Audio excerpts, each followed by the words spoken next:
It is once again that time of year, September 2010, when Steve Jobs took the stage and announced all kinds of cool products with iPods, iTunes, Apple TV, and of course had Chris Martin on stage from Coldplay, which was pretty cool.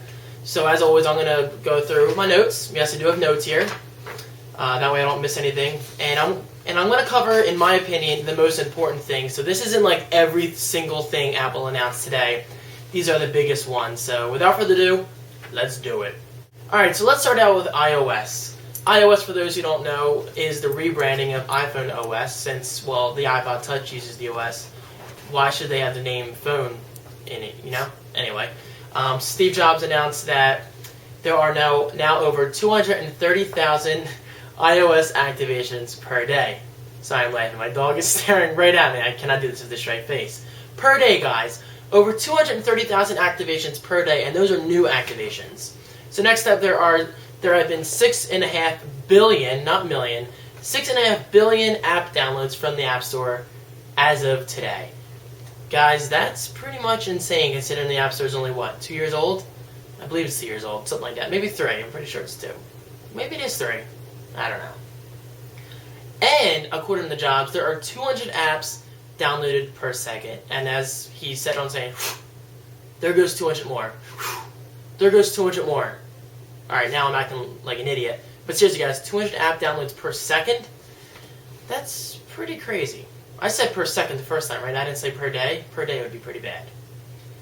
And finally, Jobs announced iOS 4.1 is introduced, and it will include bug fixes, native support for HDR photos, which is pretty amazing. I did not expect Apple to support that natively. And you know what? That's pretty ironic that Apple announced that today, considering I just spent a couple dollars on an HDR app the other day. But I expect Apple's solution to be more cleaner and more, native, because it is native, so that's pretty cool.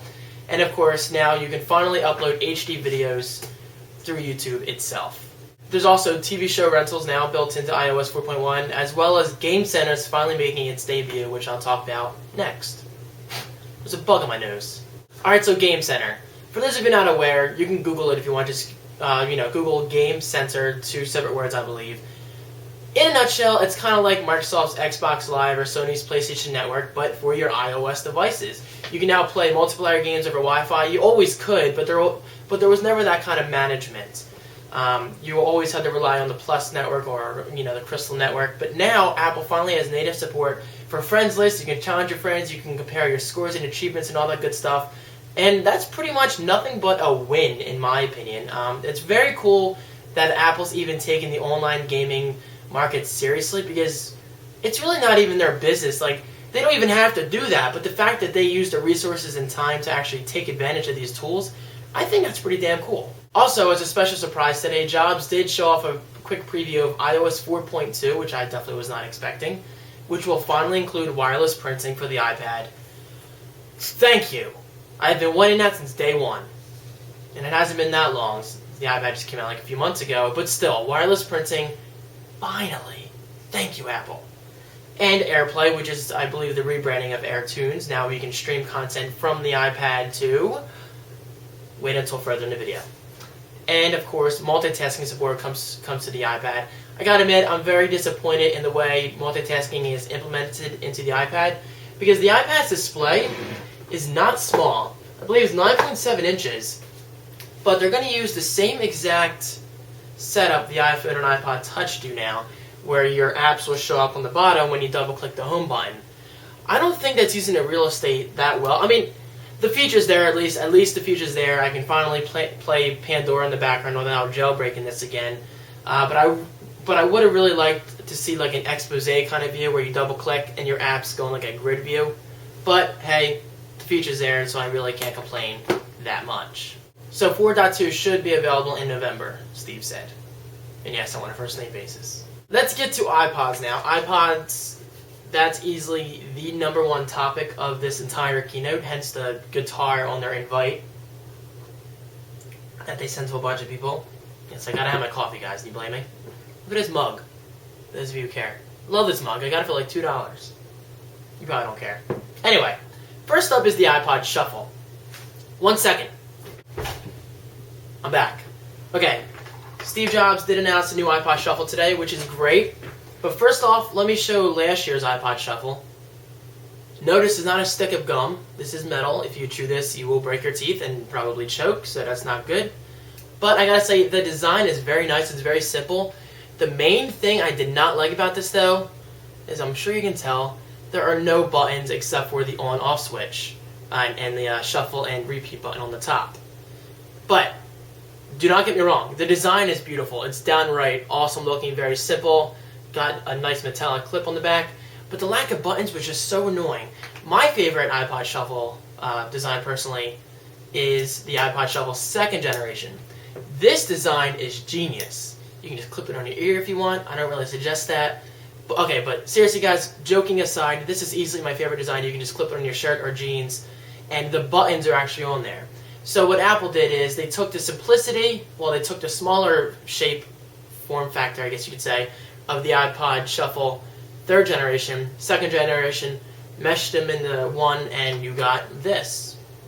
Hopefully a photo is overlaying the video right now, or I call that a video editing fail. And of course it comes in a variety of colors, so that's pretty cool. And it sells for $49 for, was it 2 gigabyte? I'm not totally sure on that, but I just know it's $50, which isn't bad at all. That's the price of a video game. Alright, so now let's talk about the Ipod Nano.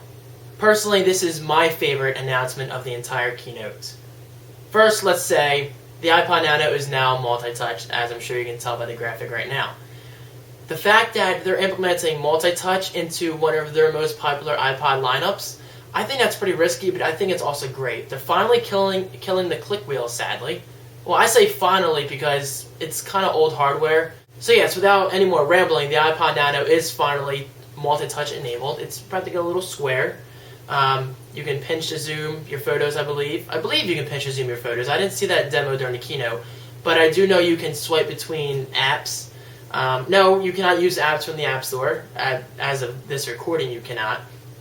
But you can switch between the iPod and the Photos app and the clock. And I gotta say, that clock app looks pretty damn cool. It's like a watch. Will I be buying one? I know I shouldn't because I don't need one, but I might just buy one so I can make videos on it and show you guys an unboxing because it's just a really cool product. Also, it has a nice clip-on design, just like the Ipod Shuffle. It has actual volume buttons, which is pretty cool.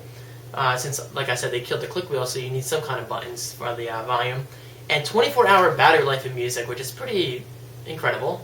Although it wasn't at the battery life last year, but still, 24 hours alone is pretty damn cool. And of course, it's available in many colors, and the interface is very nice. It's very simplistic. It's very Apple. What do you expect? And it's very similar to the iPhone in that you can have a wallpaper in the background, and the app icons, well, the app icons look just like the iPhone app icons, but obviously different designs. And more minimal, starting at just $149 for 8 gigabytes. So $150, 8 gigabytes with a touchscreen interface and multi-touch and rotating your photos and all these different apps. I keep quoting because they're not real apps if you regard to the App Store. But I think that's a pretty good price.